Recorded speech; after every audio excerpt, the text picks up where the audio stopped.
గురు బ్రహ్మ గురు విష్ణు గురుదేవో మహేశ్వర గురు సాక్షాత్ పరబ్రహ్మ తస్మై శ్రీ గురువే నమః. అక్షయ తృతీయ వైశాఖ శుద్ధ తదియను అక్షయ తృతీయగా వ్యవహరిస్తారు. అక్షయం అంటే నాశనం లేకపోవడం, దినదినాభివృద్ధి చెందడం. అక్షయ తృతీయ రోజునే పరశురాముని జన్మదినం. పవిత్ర గంగానది భూమిని తాకిన పర్వదినం కూడా ఆ రోజే.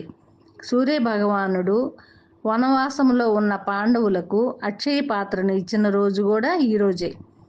శివుడిని ప్రార్థించి కుబేరుడు మహాలక్ష్మితో సంపదలకు సంరక్షకునిగా నియమించినది ఈ రోజే.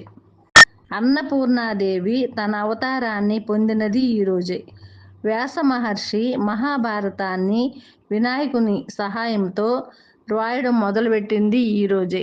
ఇన్ని అక్షయాలున్న అక్షయ తృతీయన అక్షయంగా చేసుకోవడం చాలా మంచిది. జై గురు.